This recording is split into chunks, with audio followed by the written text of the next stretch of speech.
नमस्कार दोस्तों, स्वागत है आपका मेरे चैनल में स्टूडियो बिंदी पर।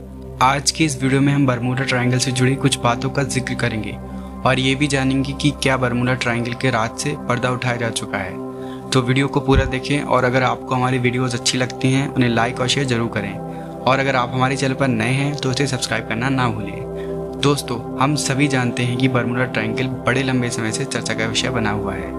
अनेकों रिसर्चर्स ने इसके बारे में तरह तरह के तथ्य पेश किए हैं। ऐसा माना जाता है कि यहाँ से गुजरने वाले अनगिनत जहाज और विमान रहस्यमय तरीके से गायब हो जाते हैं, जिनके बारे में कोई जानकारी नहीं मिल पाती।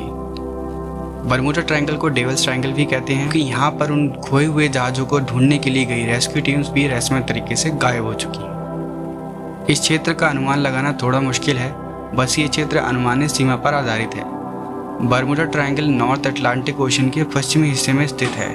ये एरिया लगभग 4,40,000 माइल में फैला हुआ है, जहाँ पर करीब 50 फीट तक की लहरें उठती हैं, जो कि 5 मंजिला इमारत के बराबर है। यहाँ अक्सर तूफान आते रहते हैं और यहाँ पर हवाओं की रफ्तार 2000 माइल प्रति घंटा तक हो जाती है। ये ट्रायंगल बरमूडा से फ्लोरिडा और फ्लोरिडा से पोर्टो रिको तक माना जाता है।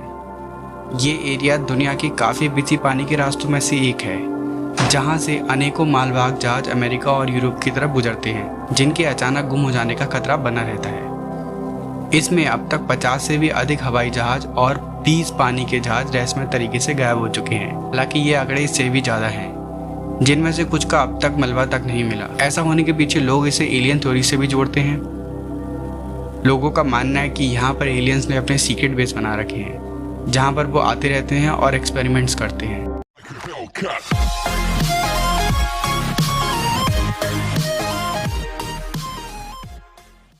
बरमूडा ट्रायंगल शब्द का प्रयोग सबसे पहले साल 1964 में विंसेंट गैडिस ने आर्गोसी मैगजीन में छपे अपने एक आर्टिकल में किया था। इस कहानी की शुरुआत होती है जब 1498 में क्रिस्टोफर कोलंबस अपनी दुनिया की पहली यात्रा पर निकले थे, और जब वे बरमूडा ट्रायंगल से गुजर रहे थे तब उन्होंने देखा कि पानी में एक आग का गोला जा गिरा, और उसके बाद उन्होंने पाया कि उनका कंपास काम करना बंद कर देता है और वे अचानक गलत डायरेक्शन दिखाने लगता है, जिसका जिक्र उन्होंने अपनी एक किताब में किया था।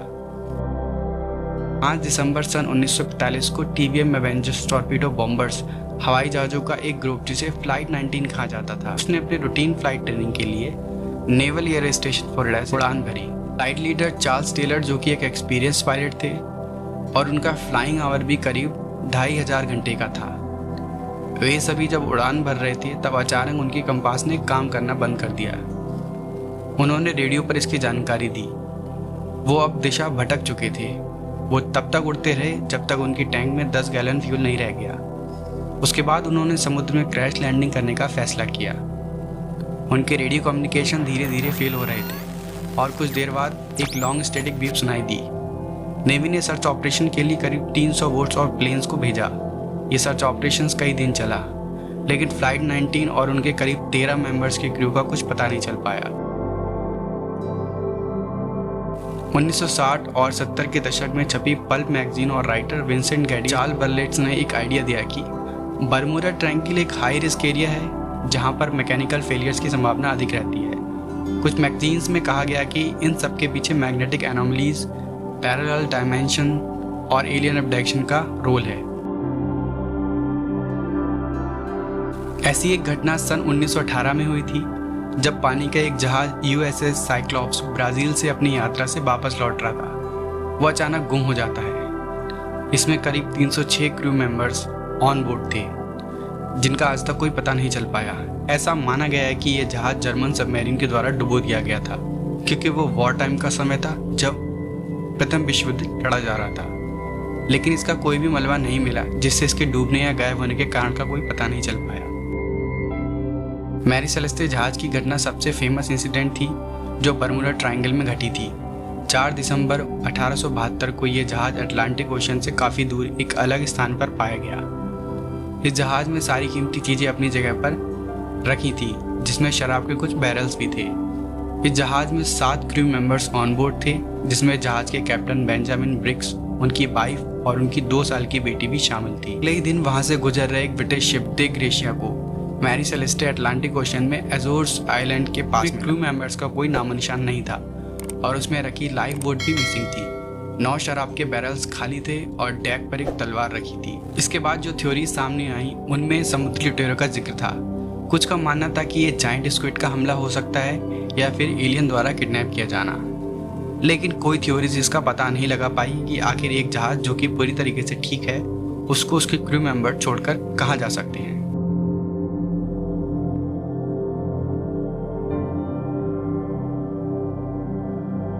सन 1970 में एक पायलट ब्रूस गर्नन जो कि जब बर्मुडा ट्रायंगल से गुजर रहे थे तब उन्होंने देखा वहाँ अचानक मौसम खराब हो जाता है और कहीं से बादलों की गुफा सी बन जाती है। ये जैसे ही उसमें प्रवेश किए इनके विमान के सारे उपकरणों ने काम करना बंद कर दिया और कंपास भी फेल हो गया। इन्हें कुछ समझ में नहीं आ रहा था, तब भी ये विमान उड़ाते रहे और करीब 3 मिनट बाद ये उस बादलों के बंडर से बाहर आ गए और उन्होंने विमान को सुरक्षित लैंड कराया। जब उन्होंने देखा कि वे केवल 3 मिनट में 150 किलोमीटर की दूरी तय कर चुके हैं, तब उन्होंने अंदाजा लगाया कि उनकी रफ्तार करीब 3000 किलोमीटर प्रति घंटा रही होगी, जो कि एक पैसेंजर प्लेन के लिए मुमकिन नहीं है।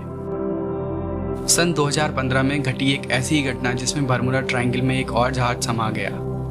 एल फारो एक अमेरिकन कार्गो शिप था जिसमें 33 क्रू मेंबर्स ऑन बोर्ड थे, जिनमें महिलाएं भी शामिल थीं।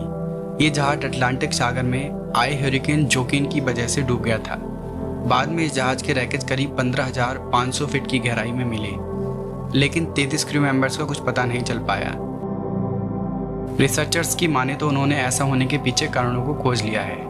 उनका कहना है बर्मुडा ट्रायंगल की घटनाओं के पीछे मौसम का अचानक खराब होना है। इस इलाके में 50 फीट से भी ज़्यादा ऊंची लहरें उठती हैं, जिसकी वजह से तूफान आते हैं। ऐसा माना जाता है कि इस एरिया में पानी के अंदर ज्वालामुखी पाए जाते हैं, जिनके फटने से मीथेन गैस निकलती जो पानी के घनत्व को घटा देती है, जिससे पानी में तैरने वाली कोई भी वस्तु आसानी से डूब जाती है। और यहाँ पर पाई जाने वाली चट्टानों की वजह से हवा टकरा के बवंडर का रूप ले लेती है। इससे इलेक्ट्रोमैग्नेटिक उपकरण काम करना बंद कर देते हैं, जिससे जहाज़ों का संपर्क टूट जाता है और वे इसी वजह से रास्ता भटक जाते हैं। बर्मुडा ट्रायंगल की सैटेलाइट से ली गई तस्वीरों से ये साबित हो गया कि वहाँ पर हेक्सागोनल बादल पाए जाते हैं, जिनका एरिया करीब 50 किलोमीटर स्क्वायर का होता है। रिसर्चर्स का मानना है कि इन बादलों के चलने की दिशा के विपरीत जब कोई विमान आता है तो वह दबाव की वजह से 2 हिस्सों में बंट जाता है और हादसे का शिकार हो जाता है, और जब कोई जहाज इससे चलने की दिशा में प्रवेश करता है तो उसकी रफ्तार बहुत ज़्यादा बढ़ जाती है। ये कुछ साइंटिफिक कारण थे जो कि इस बात का खुलासा करते हैं कि बर्मुडा ट्रायंगल में नेचुरल फिनोमेना होती है जो कि हादसों का कारण बनती है। आपको ये वीडियो कैसी लगी हमें कमेंट सेक्शन में ज़रूर बताएं। तो मिलते हैं अगली वीडियो में कुछ और फैक्ट्स के साथ।